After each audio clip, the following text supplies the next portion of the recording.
Welcome to STEM Talk. STEM Talk. STEM Talk. STEM Talk. STEM Talk. STEM Talk.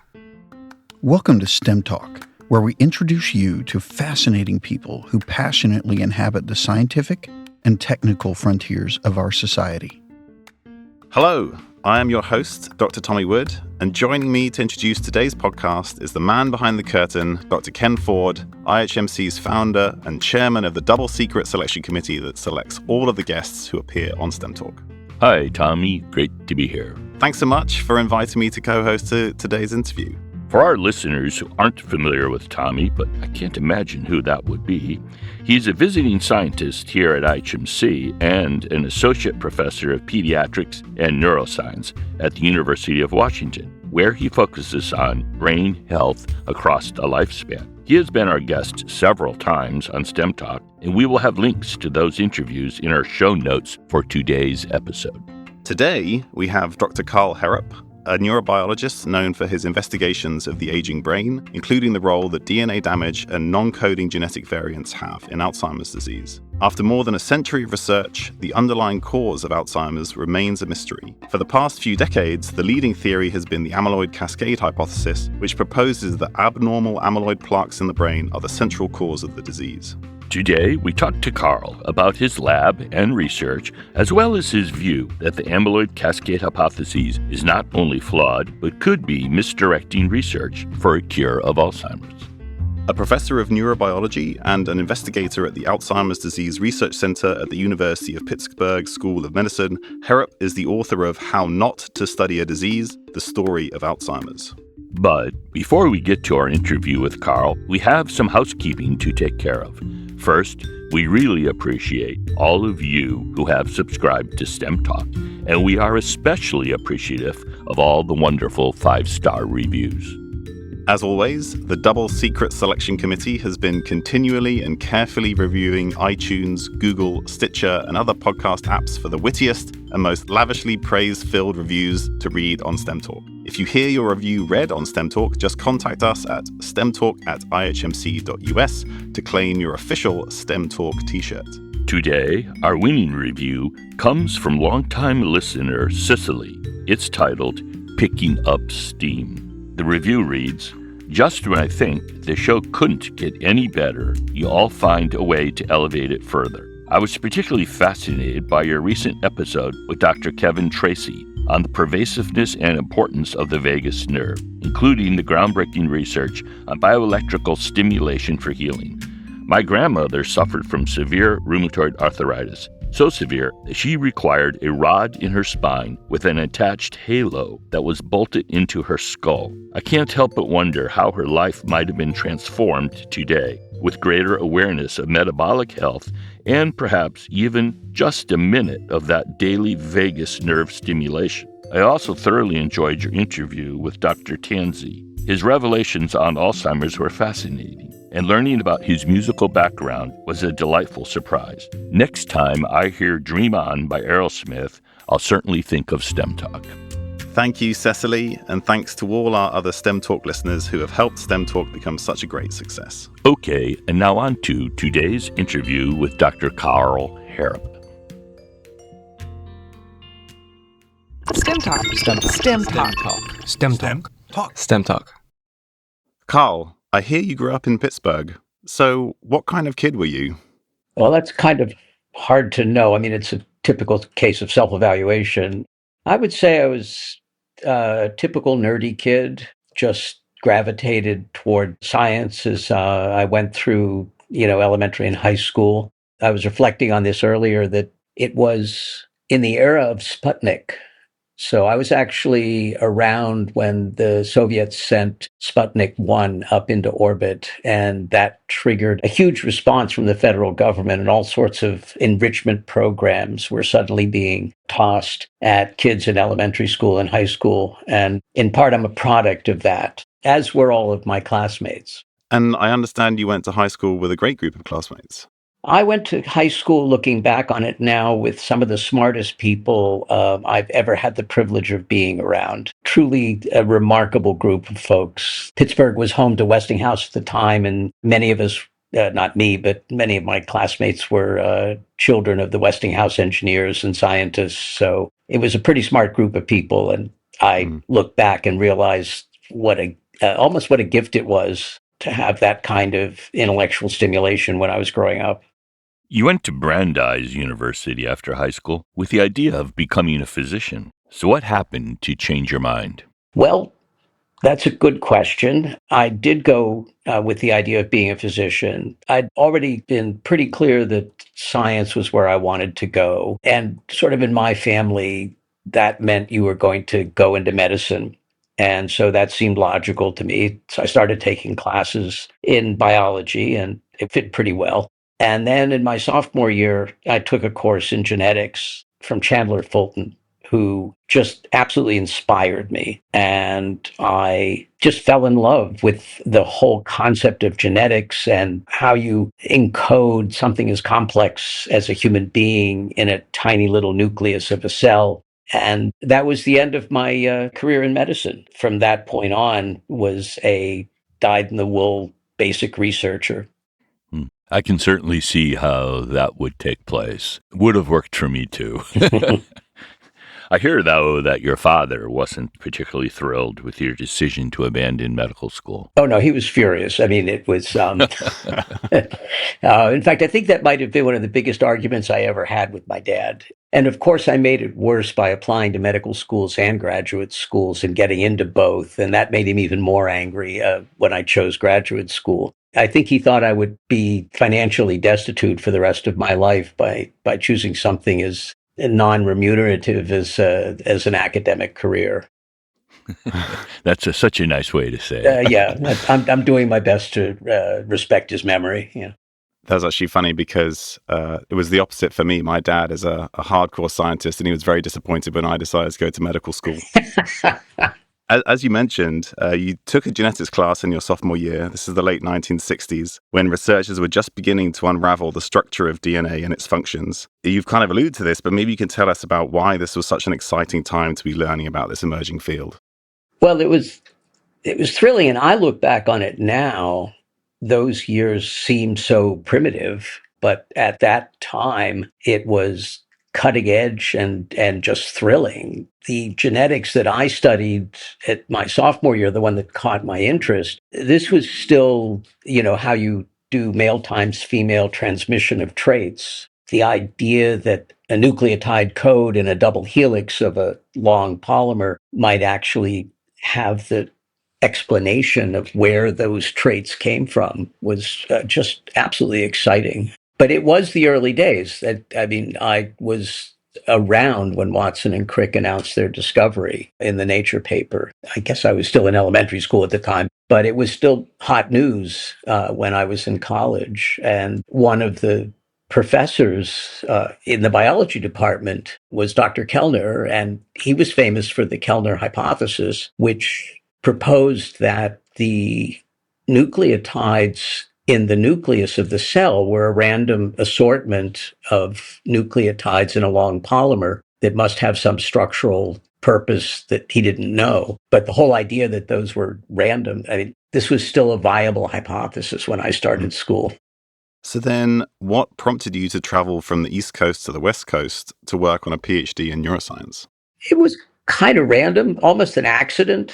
I applied to several graduate programs out of Brandeis, got into several, both on the East Coast and the West Coast. But a good buddy of mine who was a year ahead of me in biology, Brandeis, ended up at Stanford. I went out to visit him while I was looking at schools and just made it a decision almost on a personal level. Choosing my advisor was also a bit random. I basically walked into the laboratory of Eric Schroeder and caught him, which now that I know what his travel schedule used to be like was kind of an amazing feat.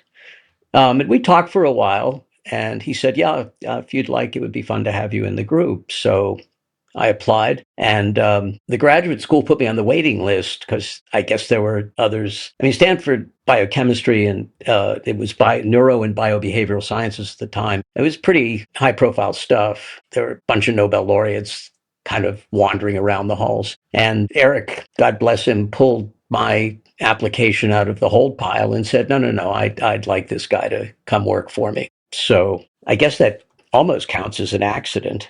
A nice accident. A very nice accident. Turned out to be a great graduate program. And following up on that, your first postdoc was at Children's Hospital, as I understand it, in neurogenetics. Tell us how that came about. Well, that was also an accident, although there's a message here, I think, for young students. So I did my graduate work in receptor binding isotherms. I worked on the nerve growth factor receptor and its enzymatic properties, kinetic properties. But I've always been broadly interested. And if you'll recall, my entree into science was through a genetics course. So on a lark, I went to this seminar that was given by Richard Sidman on the neurological mutants of the mouse. And this was the early days when he was promoting the idea that you could use genetics of mice to study behavior as profitably as you could to study skin color and tail morphology. And I remember going to his lecture and listening to talk about reeler and staggerer, all these funny names for mice that couldn't walk right. And the idea of getting back into genetics just blew me away. So rather than pursue postdoctoral work in biochemistry, which I think was what Eric Shooter had sort of imagined I would be doing, I completely changed fields and went into developmental neurogenetics. It's fortunate that you had a postdoc advisor like him that would allow you the freedom to explore and to launch into a new area. Yeah. Continuing on our accidental theme, was it also an accident that led you to Switzerland for a second postdoc? That was a little less of an accident, although I guess looking back, it was a bit reckless. I had always admired Hans Thurnen, who was in Basel, Switzerland at the time at the Biozentrum. But that was a feeling I had based on my graduate work. So going to Switzerland actually left neurogenetics and went back to receptor binding isotherms. And I did a wonderful but short postdoc with Thurnen and enjoyed it thoroughly, both scientifically and personally, for the opportunity to live in a foreign country. But I think my heart had been totally captured by the genetic aspects of my postdoc. So that postdoc at the Biozentrum was the last time I actually did biochemistry. You know, the going overseas for a postdoc is somewhat common these days, but not at all in the 70s. Not at all. No, I don't remember any of my friends that did postdocs going overseas. Could you tell us about that? I mean, you told us about the experience you had. It had to be, you called it kind of reckless. I mean, you just packed up and went off to Switzerland.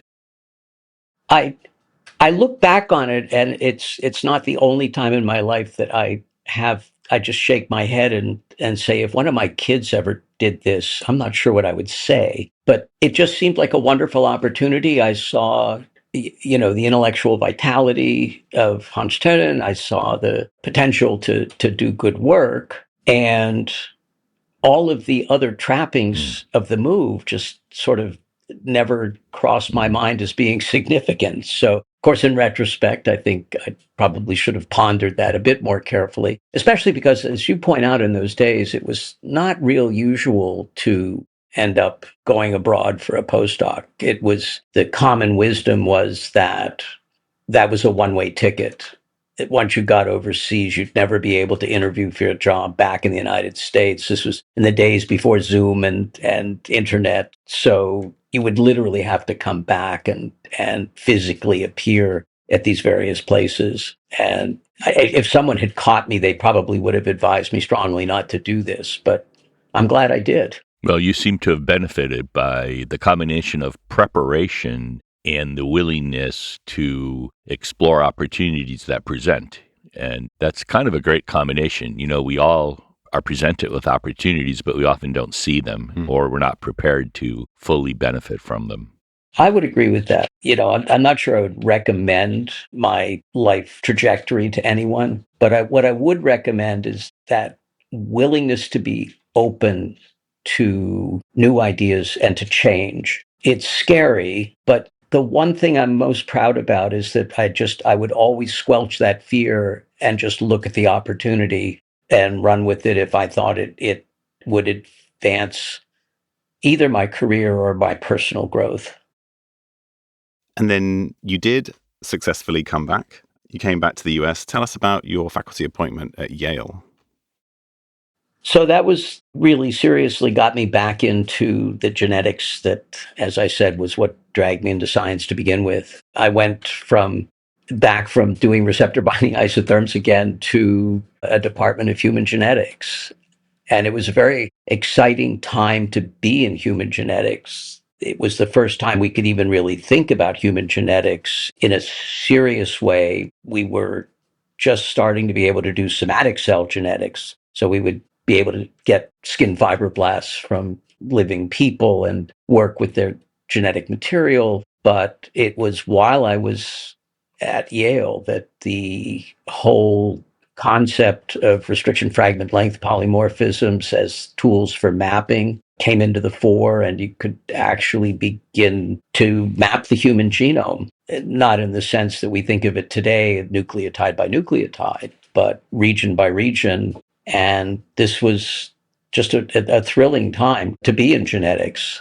I mean, but just to give you a little perspective on how long ago this was, I remember sitting in one of my first seminars as young assistant professor and listening to a speaker whose name, of course, I've now forgotten, talk about how once the DNA encoded RNA, the RNA polymer was actually spliced, and what ended up being translated into the cytoplasm was not even the whole message. Mm-hmm. And I remember thinking at the time, for God's sakes, my entire graduate education was wasted on me.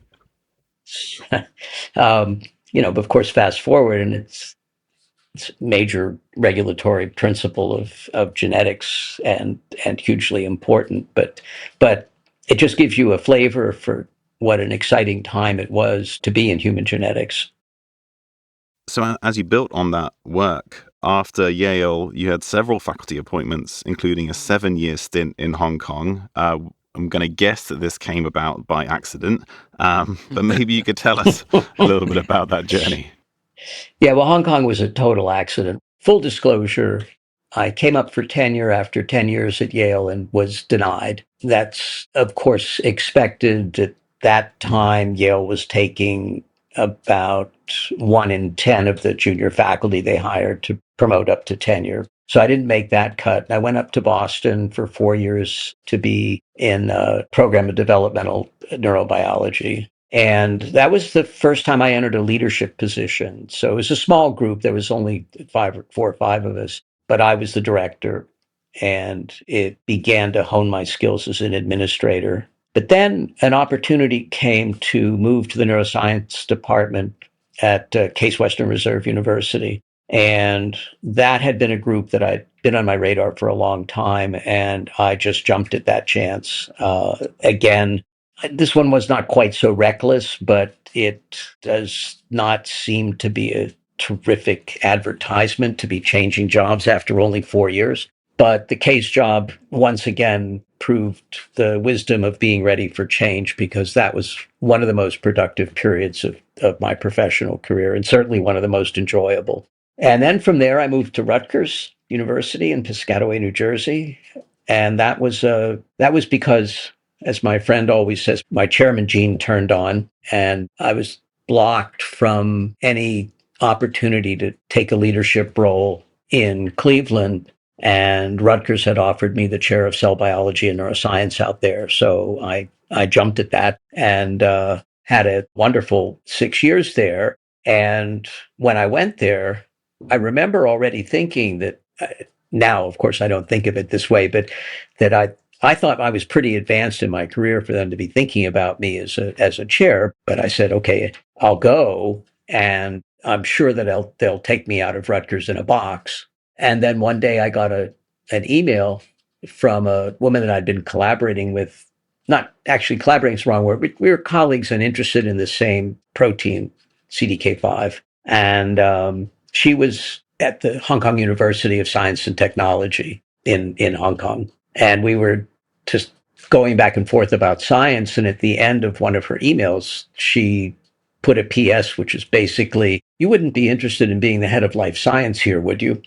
And I've told this story many times. is the case that I probably should have said, oh, that's very flattering, but no, thank you. And instead, the planets were aligned differently that day. And I sent her back a note. Well, how about if I come do a visit? So I flew over, did a visit, loved the location, loved the excitement of being in a relatively new university. It was less than 25 years old when I got there. And I remember driving into work at Rutgers one day, sort of weighing the pros and cons. I made a list of pros and cons, and it was pretty well balanced, slightly more cons.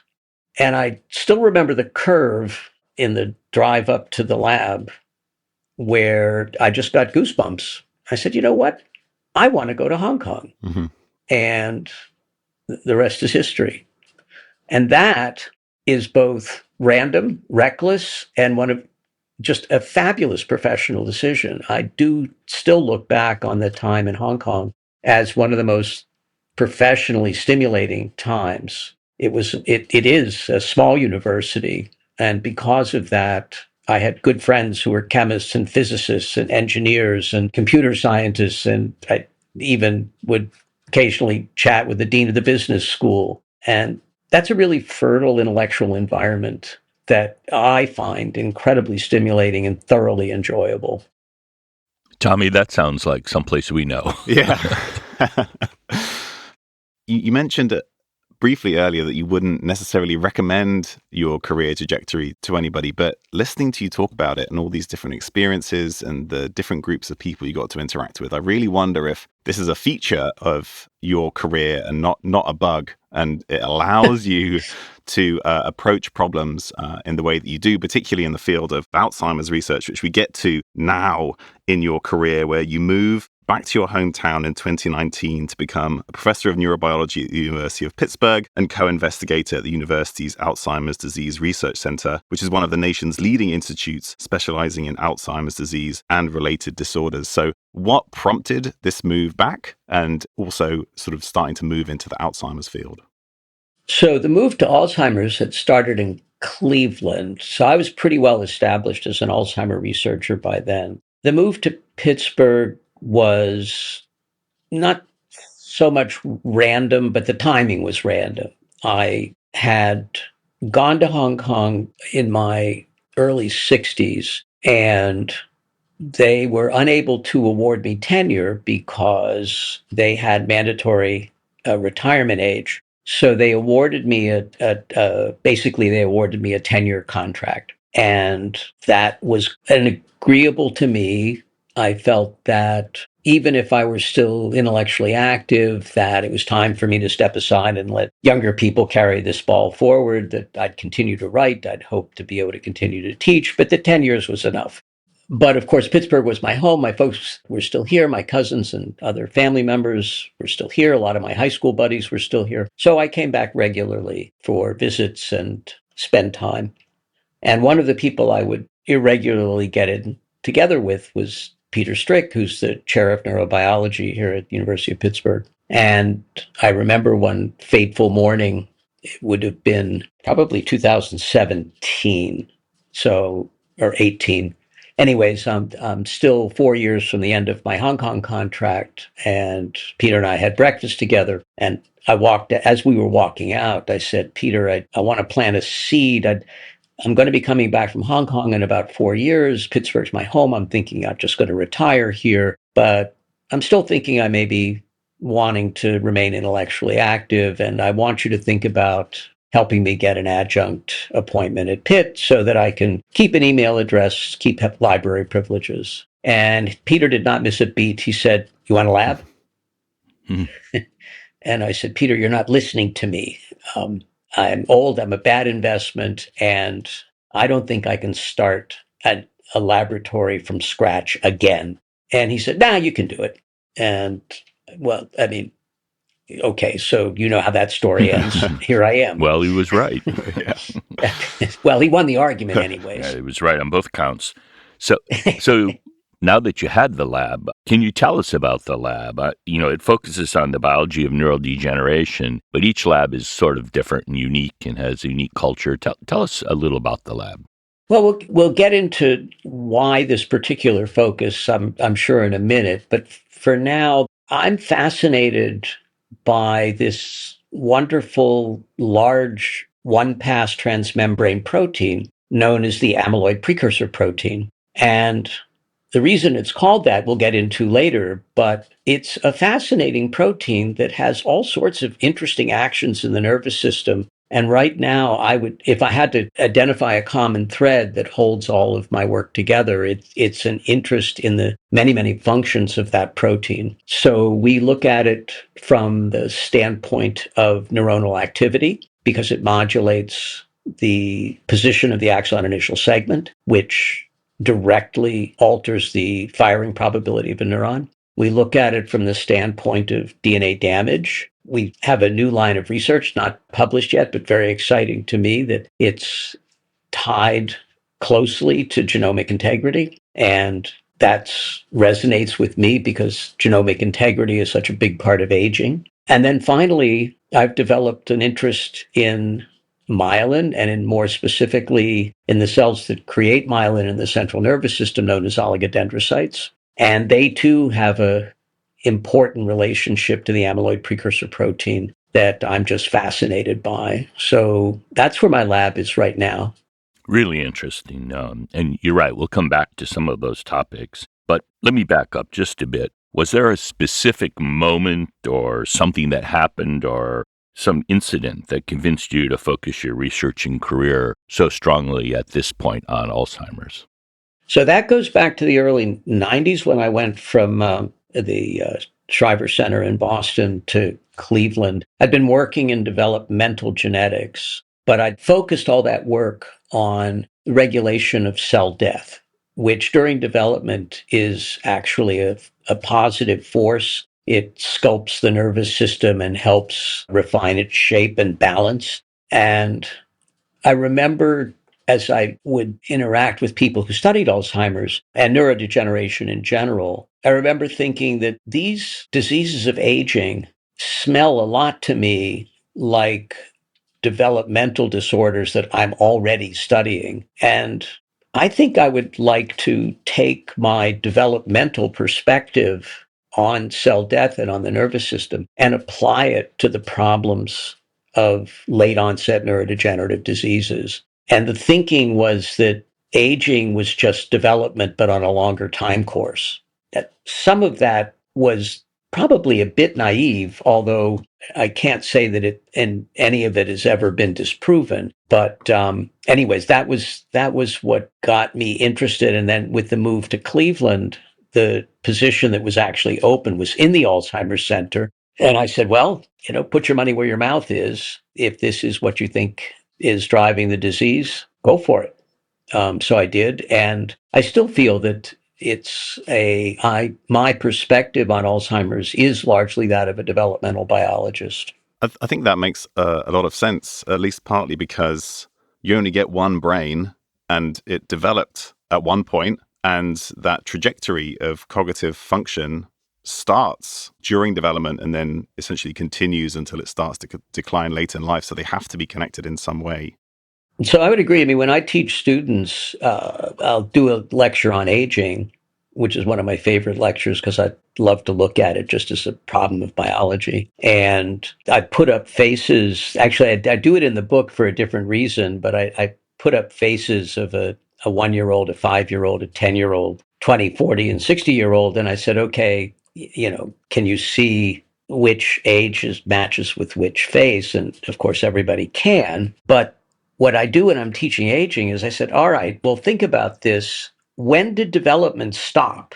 And of course, my point being, if development is change over time, then it looks from these pictures that there's change continues throughout the human lifespan.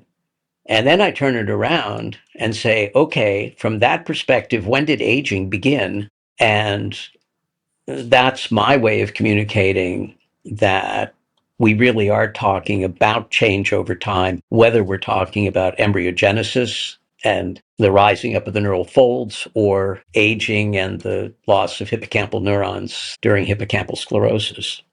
So then in that last area, let's talk about your book, How Not to Study a Disease, The Story of Alzheimer's. In this book, you open by talking about the fact that you interviewed a lot of experts and colleagues, and you asked each one, tell me in your own words, what is Alzheimer's disease? What did you learn from this process? I learned that my deepest fears about the field were thoroughly justified because I got a different answer from everyone I spoke with.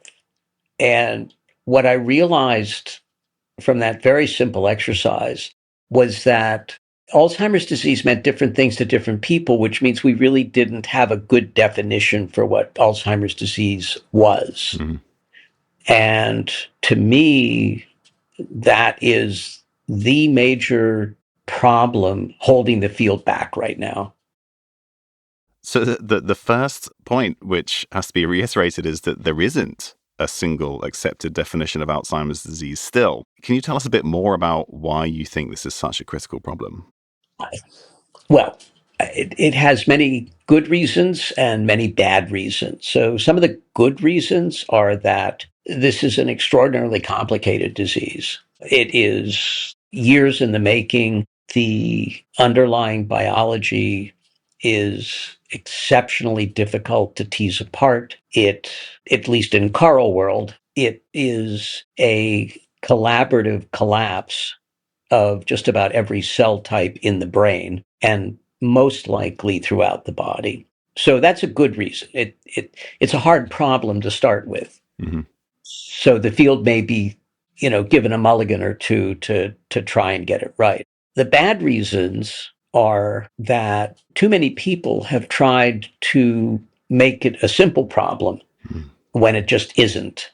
And in making it simple, they assume or they predict or they hope that there is a single pathway that leads to this disease. And that, of course, I suspect we'll get into it more later, but this fascination with this tiny waxy peptide called beta amyloid is very distracting. It's very compelling, but it's very distracting. So what is your working definition of Alzheimer's? Do you have one that you're comfortable with? My definition is a symptomatic definition, and I defer to my clinicians to get the language exactly right. But it's a neurodegenerative disease that affects all regions of the brain. Its most prominent early manifestations and prominent early symptoms are the inability to easily form new short-term memories and consolidate them into long-term memories. It develops in different ways in different people. There are language problems and spatial orientation problems. Behavioral problems begin to manifest. And over the course of the disease, which is long and relentless, the individual completely loses their autonomy. At the end stages of the disease, people are bedridden, immobile, uncommunicative, and ultimately death results. So it is a long process. It's an irreversible process, and its biology remains still somewhat of a mystery. You begin your book writing about a woman named Dorothy. She was barely 5 feet tall and had a lively personality. She was quite active well into her 80s. She worked on crossword puzzles in the mornings and basically was doing everything right in terms of taking good care of herself. Then gradually, Alzheimer's sort of snuck up on her. Can you talk about Dorothy and why you decided to open the book with her story? Well, in many ways, Dorothy's story is a typical story of Alzheimer's. It progresses from a loss of short-term memory to more and more serious cognitive decline to the physical abnormalities that begin to affect a person. But there are many things about her story that are frankly unusual and would not qualify Dorothy's case to be presented in a review of Alzheimer's disease. For one, it was very late in life when the memory problems began. Typically, these are first detectable in the 70s, 70 years of life. Dorothy was well into her 80s. She had a few behavioral symptoms, but the aggression that often accompanies Alzheimer's was not a problem for her. There were many sort of tweaks and differences. And I found it compelling to use her as an example because it allowed me to emphasize what a complex disease this is and how each case of Alzheimer's is personal. Is that no one person travels the disease course in the same way. And I think that's true no matter whose biological mechanism you accept. And at the end of the day, I realized as I was writing the book that this heterogeneity, this uncertainty about what Alzheimer's was, the failure of the field's attempt to define it, made Dorothy a very compelling exemplar of what was both what was the disease and also how little we knew about it. So at the end of the day, I think that one woman captures my sense of both awe and wonder, but also frustration about the field very, very well.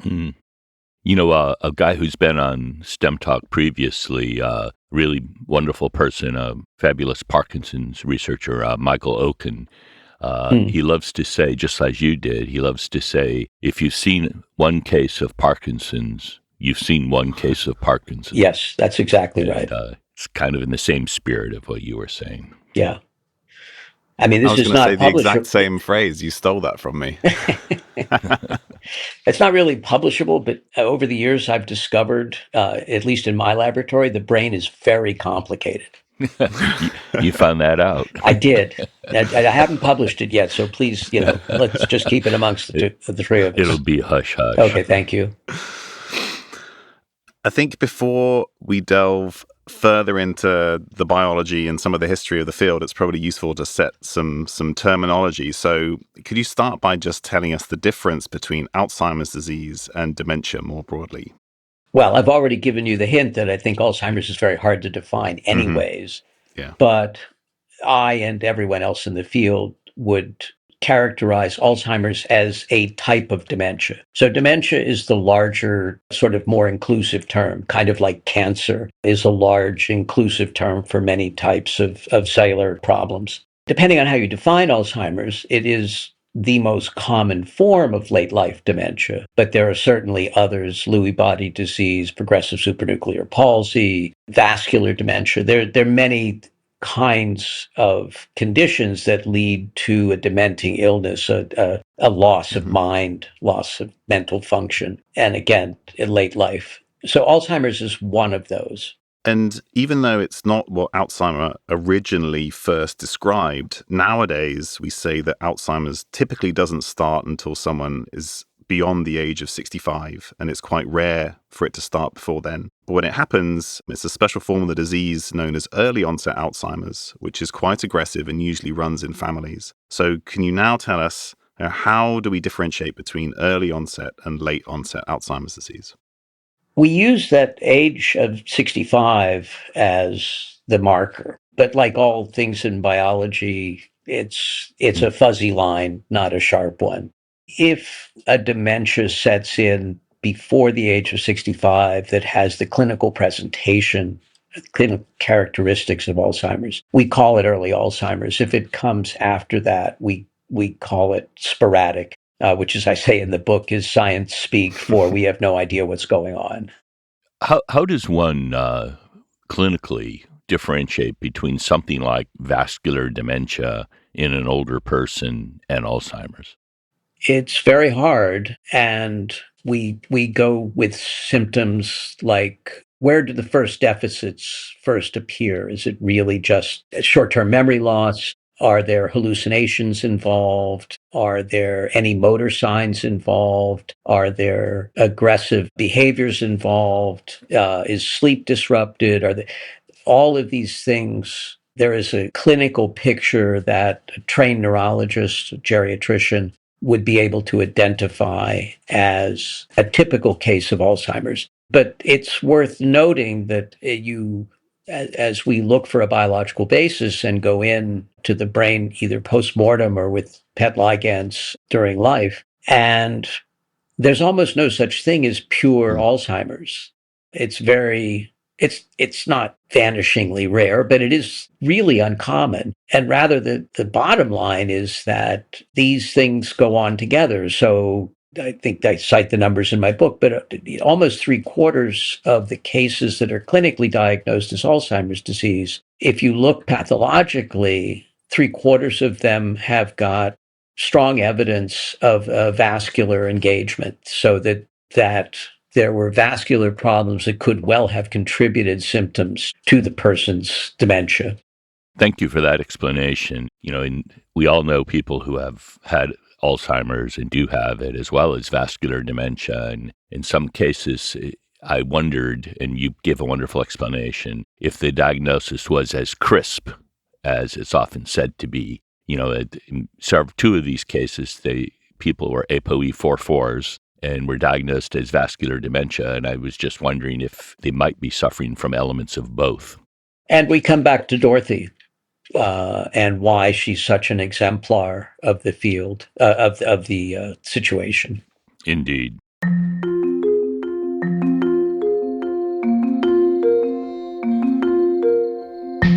STEM Talk is an educational service of the Florida Institute for Human and Machine Cognition, a not-for-profit research organization investigating a broad range of topics aimed at understanding and extending human cognition, locomotion, health span, resilience, and performance.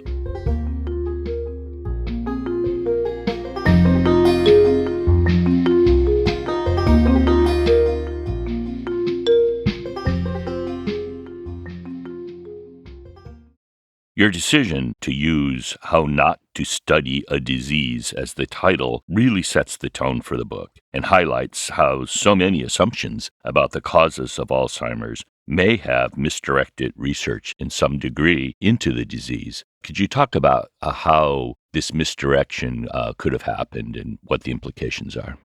I think at root, as I said before, the problems stem from trying to make a complicated disease simple. I think that's the underlying issue at a more practical or superficial level. The problem goes back to the very first description of the disease itself by the guy whose name is on the disease, although it's Alzheimer's. He and his boss were both huge partisans of the idea that the structure of the brain dictated its function. And without going into the details, when he had a single case of a early onset dementia and then was able, after the woman passed away, to examine her brain and found unusual deposits that he was unfamiliar with in the brain of this woman, he made the very logical conclusion that I don't normally see these deposits in the brain. I don't normally see this aggressive dementia, and the two are correlated. And so I propose that it is these abnormal structures that lead to the abnormal behavior. And that set the snowball rolling, which is still thundering down the hill. It's a great way to say it. In your book, you tell the full story of the snowball as it continued to gather mass and speed. And it does begin back with Alzheimer and his mentor, Emil Kraepelin. And some recent retellings of this story suggest that even Alzheimer wasn't convinced that the small collection of cases that he had actually fit one single diagnosis, but Kraepelin sort of put them together and named a condition after Alzheimer in a book that he was writing. And you say that this was the first of 3 distinct events that sort of elevated Alzheimer's disease and the amyloid cascade hypothesis to the prominence it holds today. So maybe you can tell us about the trajectory of that history of the disease. Yeah, I call them the 3 inflations. So Alzheimer and Kraepelin inflated a single case study into an entire disease. And this was a great hypothesis, but as I point out in the book, putting it in a textbook, which is what Kraepelin did, sort of puts the imprimatur on it of case closed, which was inappropriate at the time and turns out probably is still inappropriate.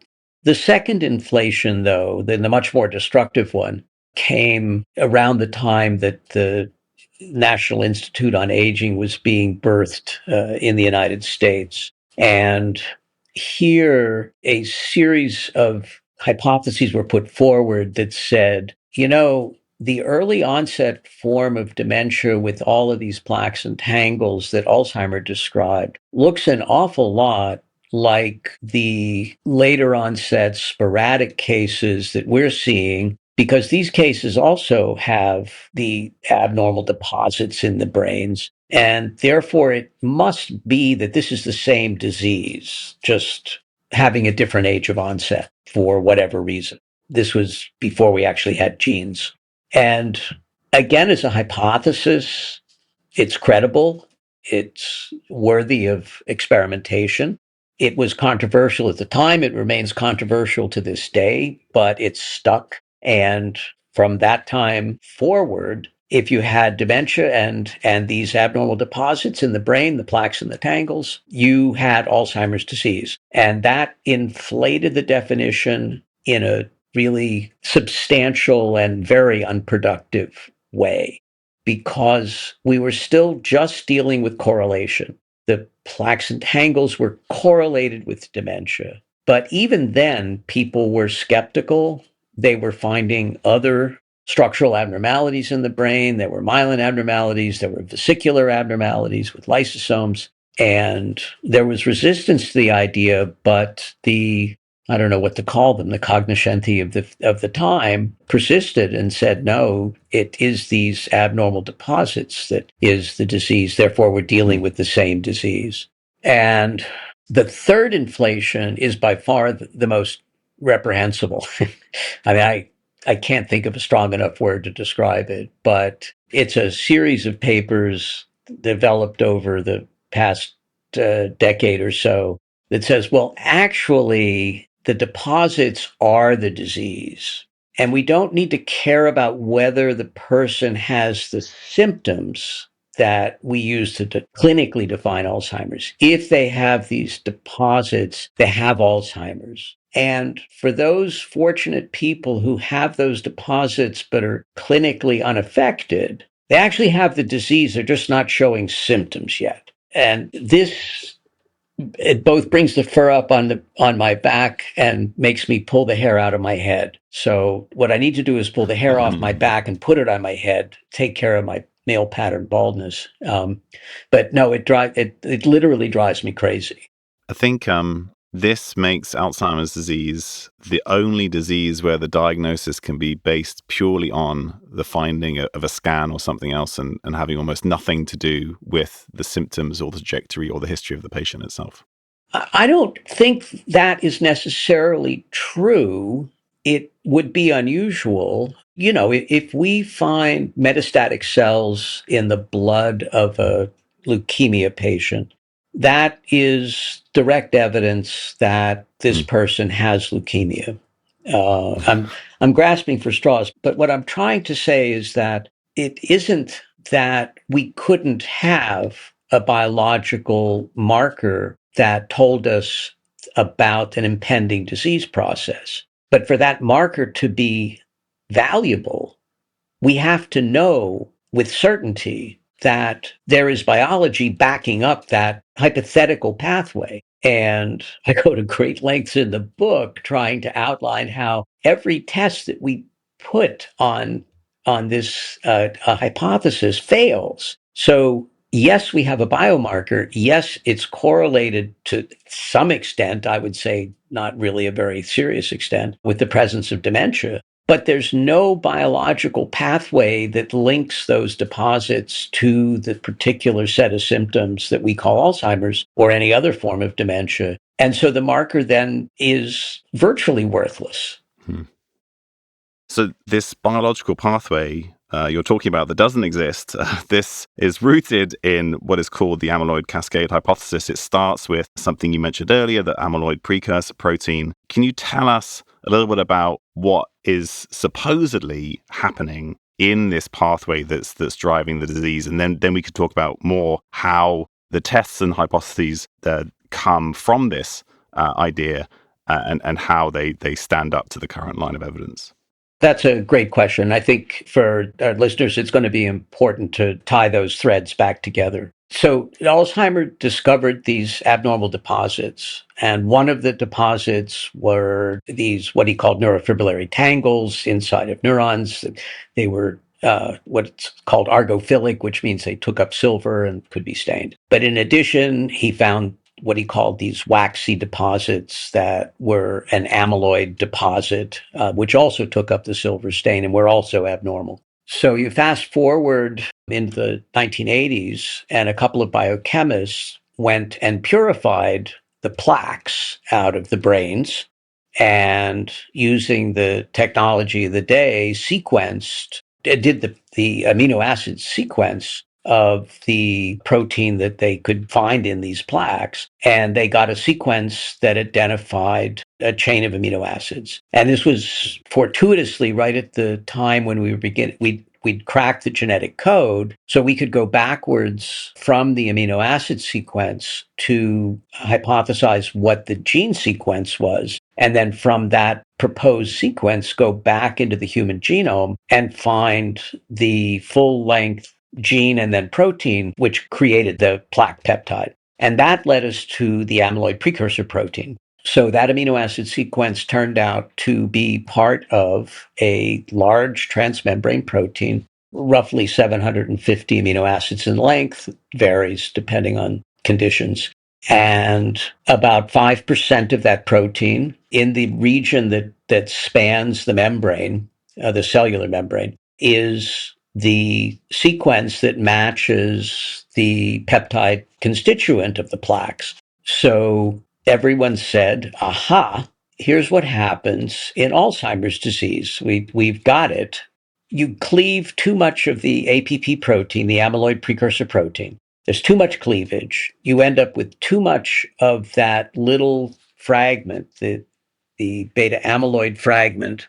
That fragment turns out to be sticky, and it easily forms aggregates. And the aggregates can be small, or they can be as large as a plaque, which is actually almost visible macroscopically. And so that led people to say, okay, well, now we have a pathway that we can think of that leads to Alzheimer's. So we have too much APP, we end up with too much the A beta peptide. A beta peptide aggregates and forms plaques, but in doing so, it also triggers downstream events. It triggers the innate immune system, so microglia start responding and contributing to an inflammatory profile, triggers the deposition of these neurofibrillary tangles. We don't need to get into the chemistry of that. And then all of these things together begin to lead to first neuronal dysfunction and then neuronal death, and that's what leads to dementia. So we have a linear pathway going from the A beta peptide to aggregates to inflammation, neurofibrillary tangles, neuronal death, and dementia. And that linear hypothesis was, in its day, controversial, but perfectly plausible and needed to be tested. And that's the hypothesis that I spend almost an entire book trying to say, no matter how many times we test it, it fails. Yes, in the book and here today, you've cogently argued that the amyloid cascade hypothesis is at the very least limited and potentially of little value. I'll point out, as you're in the minority in this viewpoint, and you argue, and you've mentioned this earlier, that the amyloid cascade hypothesis fails three basic tests that you and your colleagues applied to it. And you mentioned it earlier, but I think it would be helpful to walk through them. So let's do that. Let's start with the first one. In both humans and mice, adding amyloid to healthy brains does not seem to start the amyloid cascade, does it? Not in my book. And so let's actually start with mice, our models that we use to, do drug tests and what have you. We have genetically engineered mice dozens of times to produce excess APP, excess amyloid, and we've been reasonably successful at getting mice that normally do not get plaque deposits in their brains. We've been reasonably successful at getting mice to develop amyloid plaques in their brain.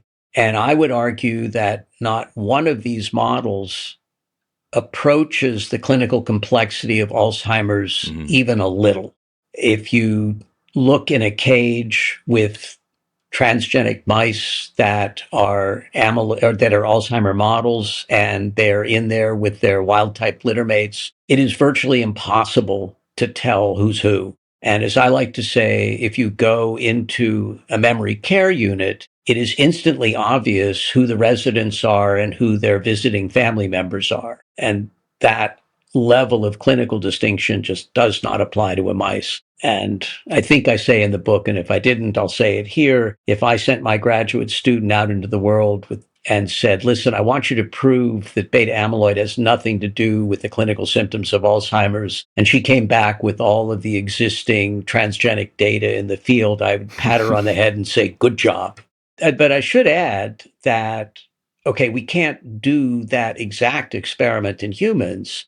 It's wildly unethical, but we can look at the prevalence of amyloid deposits in the brains of elderly people. And we've done that, and we've done it both retrospectively with neuropathology, but now with the PET ligands, we can even do it prospectively and look while people are alive. And basically, you can have an individual with a significant quantity of amyloid deposits in their brain, and they are cognitively completely intact.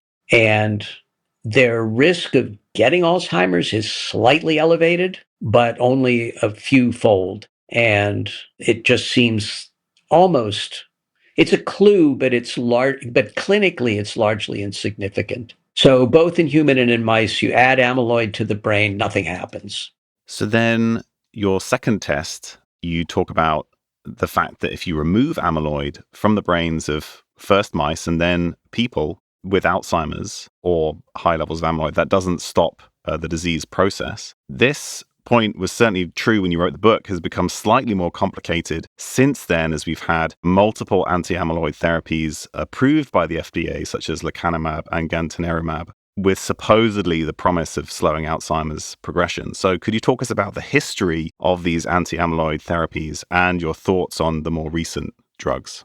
Yeah, so that's a complicated and I would say dark period in our clinical trial history. And let me repeat what you've already said, which I am definitely a minority, a member of the minority in holding this view, but I hold it firmly and proudly. So before aducanumab, we went through over 36 clinical trials. The treatment in question was aimed at removing amyloid as a way of arresting Alzheimer's disease. And before 2021, every single one of those trials had failed, even though many of them, not all of them, but many of them had successfully reduced the levels of plaque deposits in the brain. And along the way, there was a realization that we could actually develop immunological approaches to reduce plaques, so that if antibodies were produced that recognized this A-beta peptide in any stage of aggregation, that those antibodies were able to not just stop new plaques from forming, but actually clear the plaques that already exist in the brain. And lecanemab, donanemab, and aducanumab are the three most recent versions that have, and they're engineered antibodies that are given passively, so they're given by infusion. And these antibodies have been hugely successful in reducing the amyloid burden. In the case of, I think it's donanemab, the reduction is almost 80%. I may have those numbers wrong, but all three of them were highly successful in reducing the amyloid burden. So loud hosannas, we've achieved our goal of reducing amyloid in the brain, and therefore we have had now a successful second test of the amyloid cascade hypothesis. So if you remove the amyloid, you should stop the disease. And in point of fact, that doesn't happen. What happens is that the rate of decline in cognition slows slightly. And it's the slightly part that has caused a huge amount of controversy in the field. One way of looking at it is that relative to the placebo, people on antibody infusions declined roughly 30% more slowly. And that is arithmetically correct. What it ignores is that 30% difference hides the fact that if you look at the full scale of cognition, that difference is only about 5% of the full scale. And that difference, by many, many studies that preceded the 2021 experiments, is clinically undetectable, so that you can't tell, a patient cannot tell based on their cognitive performance whether they have received antibody or received a placebo. And even more troublesome is that nobody on the trial got better. Everybody got worse. It's just that the people on the monoclonals got worse more slowly. So something is going on. I really, and it makes my position so hard to maintain, because I don't want to say that amyloid and these deposits have absolutely zero to do with brain aging, that something is going on, but it isn't Alzheimer's disease. And there is one more way of looking at it, which we just published in an opinion piece in eNeuro, that if you compare the effect of the monoclonal antibodies with the effect of the cholinesterase inhibitors, which have been standard of care for 2 decades now, and you go back to the clinical trials, both the original ones and later ones, the effect of these cholinesterase inhibitors, and we're talking about drugs that, Aricept, galantamine, the effect of these cholinesterase inhibitors is twice that of the monoclonal antibodies. So the difference between in the donanemab trial was 1.4 units on a sum of boxes scale. Donepezil, which is the cholinesterase inhibitor, the difference was 2.9%. So it's twice as effective in slowing decline. And when you take donepezil, people actually get better. So over the first months of the disease, people's MMSE, people's CDRs improve. Now, that's not a permanent improvement, and most people in the field believe it's symptomatic, but it is nonetheless an improvement. People get better and remain better for 6 months. So we need to step back and say monoclonal antibodies are at least 100 times as expensive. They come with risk, which I haven't talked about yet, but the risks are not trivial, and they're half as effective. So why? But in my mind, that doesn't pass the grandmother test. And the grandmother test is, would you recommend these drugs to your grandmother? And I would not. No, it does sound like if they fail the granny test.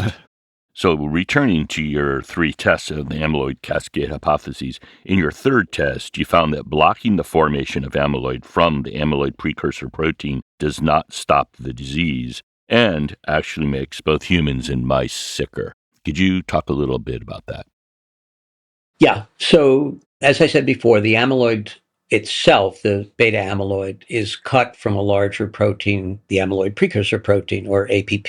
To do that cut, you need 2 enzymes, one that cuts just outside the cell membrane, outside the cell. It's a protease known as the beta secretase. And you need a second protease that actually works within the membrane. It's a complex of protein known as the gamma secretase. So you need both cuts to free the beta amyloid peptide and get a plaque. So over the years, people have devised drugs, small molecules, that will inhibit both the outside cut, the beta secretase cut, and the intramembrane cut, the gamma secretase cut. So drugs are available that inhibit both. In every trial, those inhibitors made people worse. And by that, I mean that trials were halted because the adverse events and the decline of cognition was clearly exceeding that of the placebo.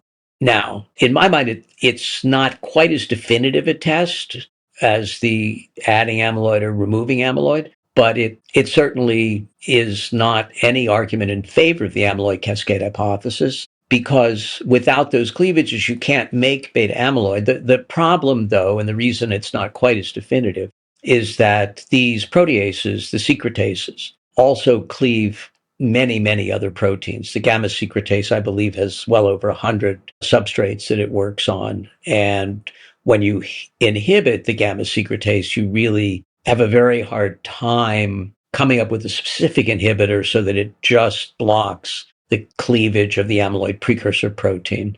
And even small molecules that are purportedly more specific, their effects are still similar. Just to be clear, I'd like to point out that these three failures that you mentioned, you're not arguing against any role for amyloid, just not a causative role in Alzheimer's. That is correct. It may well prove useful as a symptom. We call it I don't want to. So biomarker is a loaded term right now in the field. I don't want to call it a biomarker, but it's a symptom, and it might end up proving useful in that regard. A question you must get all the time is, well, if it's not amyloid, what is it? Oh, look at the weather outside. It's sunny again today. No, it's yes. So that's a great question, and it's one that I really hate, and I hate it because I'll be honest with you and with your listeners. The honest answer is I don't know, and it makes it sound like I'm talking out of both sides of my mouth. But let me try and elaborate on why I don't know. So there are two main reasons why I don't know. The one we talked about before, the brain is complicated, and Alzheimer's disease is a hugely complicated condition. The other is that research in the field has been so badly skewed towards the central role of amyloid that it has not neglected, but so seriously downplayed the possible involvement of other agencies that we've really been held back from making progress and learning about what is driving this disease. So when I talk about it now,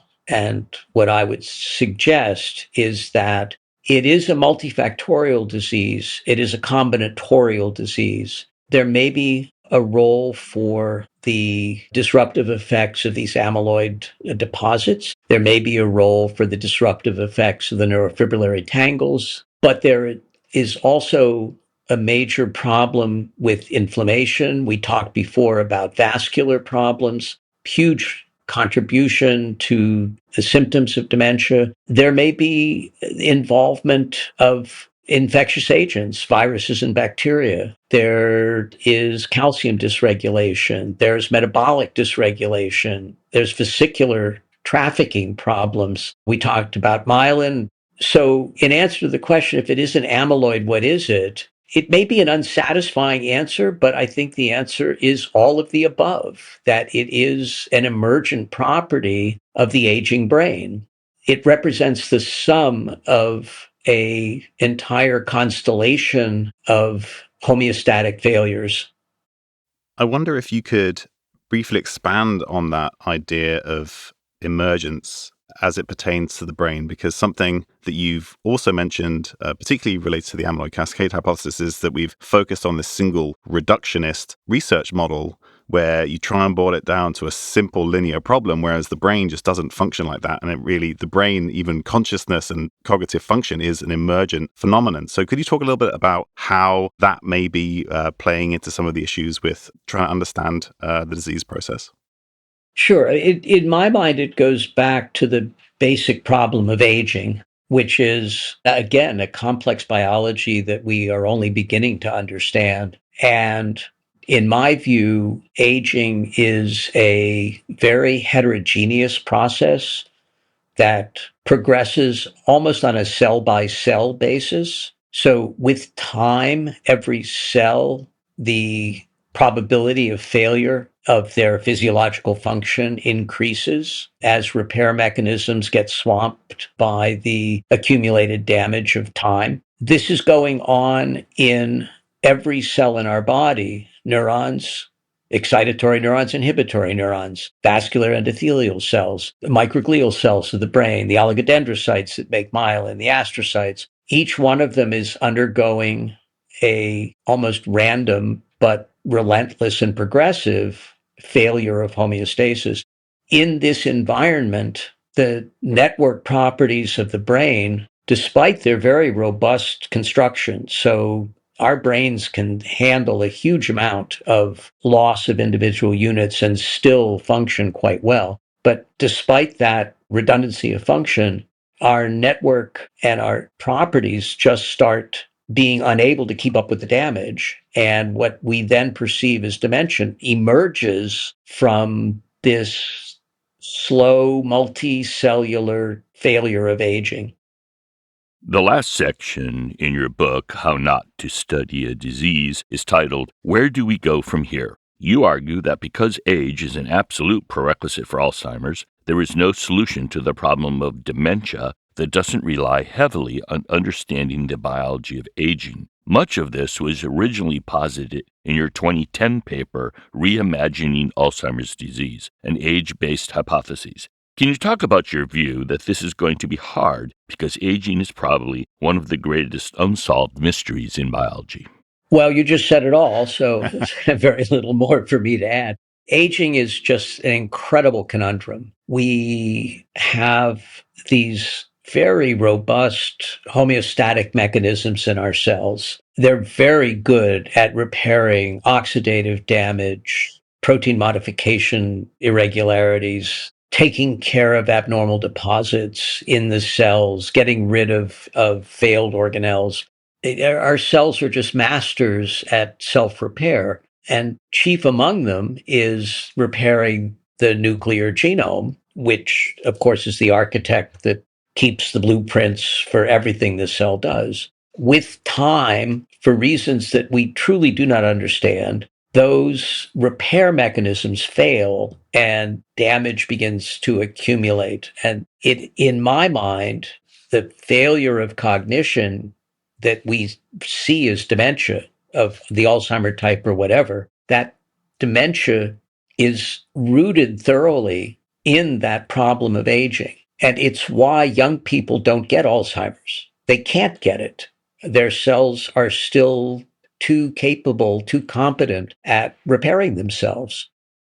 Those mechanisms fail. Now, we could have an entire class on or discussion about why would they fail? What about a 60-year-old neuron suddenly makes it incapable of taking care of itself? I wish I could answer that question, but my hesitation there is symptomatic of the fact that I can't. So it's in that biology of aging that the roots of our dementia lie. It's interesting that aging itself gets much less research attention and much less funding than all of the disorders for which it's the greatest risk factor. So if you can imagine if you could do something about even a 10% shift there, it would be monumental compared to sort of a whack-a-mole approach to all the downstream consequences of aging. I'd actually go one step further, and I forget if I've mentioned this before, but if we just think about cognition right now, let's just stay focused on the brain and its aging. So if we focus on cognitive function, we pretty much peak in our 40s. And I know that, especially for someone at my age, this is a horrible thing to contemplate, but I'm sorry, it's true. So over time, our cognitive capacity just relentlessly declines. There's a reason that race car drivers are not usually in their 50s. There's a reason professional sports is a young person's game. Your reflex time slows, everything slows. I say that because that means that by the time a person is 80 years old, let's say, they're suffering from a loss of cognitive capacity. There's just no other way around it. So they are less capable than they were when they were 40. Now let's consider what happens if you have an 80-year-old with a dementing illness such as Alzheimer's? Well, there's a disease process, and that disease process has accelerated the rate of cognitive decline. But there's a huge implication here, and that is that for that 80-year-old with dementia, they actually have two problems. The first is the loss of cognition that is the natural part of aging. And the second is the loss of cognition that is due to the disease process itself. Why is that important? It's important because if you look at the results of the monoclonal antibodies, where I said the rate of cognitive decline was slowed, we honestly do not know which of the processes I just described those monoclonal antibodies are impacting. Are they perhaps just slowing the normal aging process, or are they actually interfering with the disease process? Now, to a person with dementia, that question is irrelevant. If the treatment is going to make me better, I want it. But to someone doing dementia research, that question is critical because we need to know, are we working on the biology of aging or are we working on the biology of this particular disease process? And I would say right now, we cannot make those distinctions. I'd like to switch gears a bit and talk about a fascinating series of studies you conducted on the benefits of exposure to Japanese gardens on the clinical symptoms in individuals with Alzheimer's disease. In a paper that appeared in the Journal of Alzheimer's Disease, you found the observation that a Japanese garden not only relieved physiological stress, but also improved qualitative measures such as verbalization and memory retrieval. How did you become interested in Japanese gardens, and did the results surprise you? Well, the answer to how I got involved goes back to a theme we were talking about in the very beginning. It was another one of my life's accidents.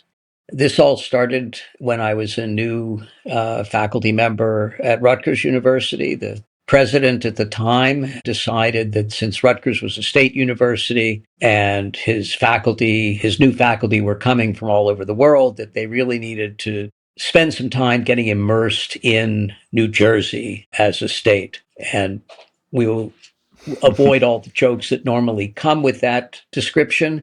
But anyways, he arranged for a bus tour every year with all of the new faculty that had been hired by Rutgers. And Rutgers is a pretty big school, so that meant that there were about 50 of us, and there were two buses. And I do remember talking to my dean. I was chair at the time, and I said, really, Ken, I just can't imagine going on this trip. It's too hokey. It's been decades since I've stepped on a yellow school bus, and I'm not about to do it again. And he said, the president of the university is so committed to this that he actually goes on this trip, and you will have unfettered access to him for 3 days. I suggest you go. So I went, and it was really cool. I actually had a great time.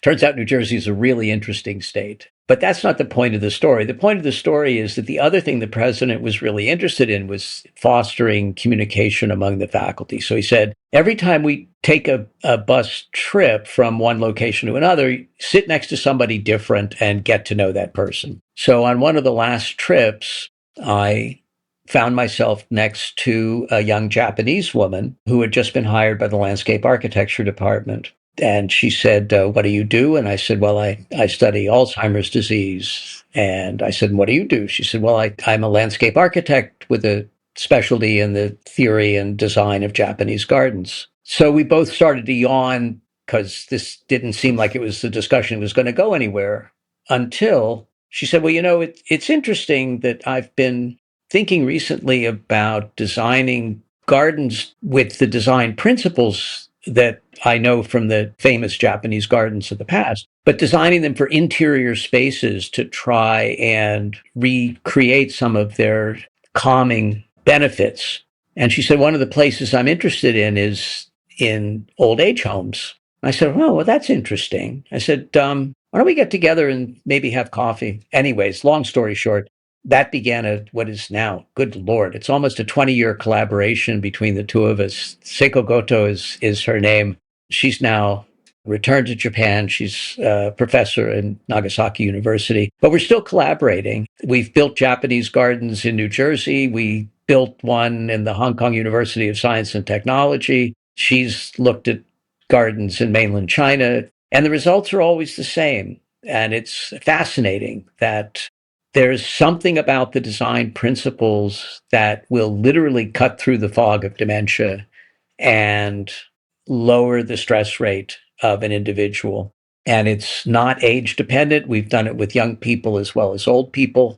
Our latest work suggests that it might actually have to do with the pattern of eye movements, how you take in the scene. And then finally, as a neuroscientist, it sort of begins to get me toward tying some threads together. And so our latest paper that's under review right now in a Frontiers journal looks at the pattern of eye movements as one of the drivers of this effect. So this work you've done with Japanese gardens contributes to a large body of literature showing the critical importance of the environment in shaping and maintaining cognitive function. For example, in the story of Dorothy that opens your book, it almost seemed to me when I read it that each successive increase in institutionalization that she experienced preceded a sudden decline in her cognitive capacities, which partly mirrors the story of Auguste Dieter, who was Alzheimer's first patient, who he obviously met after she was placed in an asylum. So I was wondering if you could talk about the importance of social, cognitive, and environmental stimuli for cognitive function more broadly, and how we might leverage that. I think it's hugely important. It's really hard to study for many, many reasons. And just even the work we've done with Japanese gardens is an example of how difficult it can be. How do you control the intervention, to use the language of clinical trials? And the answer isn't easy. And how do you do a randomized clinical trial? The answer, again, is not easy. However, what drives Seiko and me on, and others who are in this area, what drives us on is that the effects are palpable. And it should come as no surprise, but the environment that our nervous system finds itself in is a huge factor in its performance. And the visual stimulus of a garden is just really the tip of the iceberg. So it's interesting. In our latest paper, we talk about a technique used to treat post-traumatic stress syndrome called EMDR. And EMDR is a way of training the eyes to move back and forth in a bilateral way with perhaps other sensory stimuli such as sound or touch. But this bilateral stimulation, moving back and forth while the person is thinking of the traumatic event, has proven tremendously effective. We try and draw the analogy that the architects who refined the style of the Japanese garden may have inadvertently worked in such a way as to create a scene where the natural instinct of the eye is to go back and forth quickly and to try and take in the entire scene rather than focus on a single object. But you can see just from that description, that's a nice speculation. It's a nice theory, but how do you go prove that? Very hard, but the effect is clear. With EMDR, it's even more clear that it is for many people an effective therapy at limiting the symptoms. But just to come back to the main point, the environment that our brains find themselves in is hugely important for its function. Following up on the Japanese garden example, more broadly, you've pointed out that non-pharmacological approaches have been the most effective tools in the fight against Alzheimer's thus far. What are some of the things that, in your view, people should do to maintain their brain health and resist this appalling disorder? So, good question. And before I answer, I always want to remind people that the initials after my name are PhD, not MD. So anything I say is the remarks of a basic scientist, not a clinician. That said, the experimental evidence is that aggressive control of blood pressure is really good for you. The onset of type 2 diabetes is a huge risk factor for developing dementia. And so watching diet, to avoid the sorts of high carb, high sugar diets that lead to adult onset diabetes is really important. So exercise, both mental and physical, and I mean, there was even a study that a multivitamin supplement has a positive effect. These are all successful trials. Again, I caution your listeners that one successful trial is one successful trial. They need to be repeated. But the accumulating evidence is that these more simple non-pharmacological approaches, and as you say, that it relates back to the Japanese garden and the cognitive environment in which we find ourselves. These simple techniques are really, really good at maintaining brain health. You're involved with or support at least 2 charitable organizations that hope to change the face of funding for Alzheimer's research. They are the Coins for Alzheimer's Research Trust and the Clear Thoughts Foundation. Can you talk about your relationship with these groups and how you hope the landscape for funding Alzheimer's research might change in the coming years? So both of them certainly began as small local efforts triggered by the loss of a family member who had a dementing illness. In the case of Clear Thoughts Foundation, it was actually a case of frontotemporal dementia that was the catalyst. In the case of CART, or the Coins for Alzheimer's Research Trust, it was diagnosed as Alzheimer's disease. But in both cases, it was lay people just trying to channel their frustration into doing something to advance the research. So I'm involved with both of them, and I accept a huge salary of zero from both. But I'm quite passionate about both because I feel that these organizations are filling the gap much more effectively than the NIH or more established organizations like the Alzheimer's Association. I mean, both NIH and the Alzheimer's Association do great work. But with CART and with Clear Thoughts, I'm able to at least help guide them into a much more holistic approach to the disease. And CART has grown dramatically. They are now really, really serious funders of Alzheimer's disease research. And because I'm able to sit on their scientific advisory board, I'm able to help guide the work that they fund into this more broad view of dementia and aging. I think that's fantastic work and really important, like you said, to fill some of those gaps and diversify our interests in that research. Thanks so much for such a fascinating interview today, Karl. I just have one last question, which is whether you have a Japanese garden in your own backyard. I wish I did, but I do not. I guess now that COVID's over, I may be able to entice Seiko to come back to the United States and see what you can do in the Scrabble patch that passes for my backyard. Well, Karl, this was wonderful, and thank you very much for coming on STEM Talk. I appreciate the opportunity. Thanks to both of you for having me. Thank you. Thanks, Karl. STEM Talk. STEM Talk. STEM Talk. STEM Talk.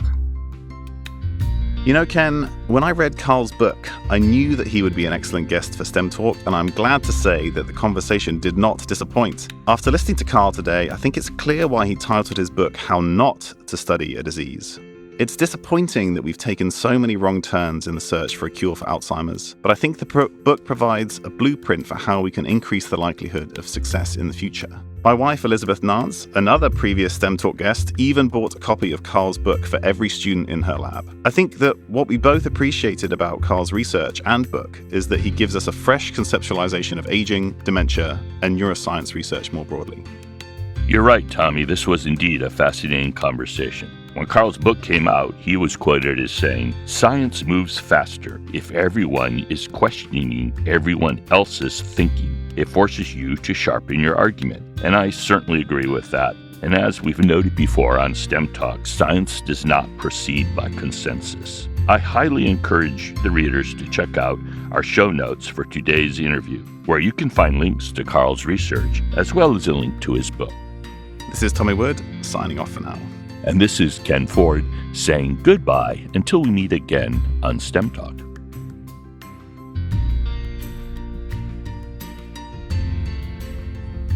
Thank you for listening to STEM Talk. We want this podcast to be discovered by others, so please take a minute to go to iTunes to rate the podcast and perhaps even write a review.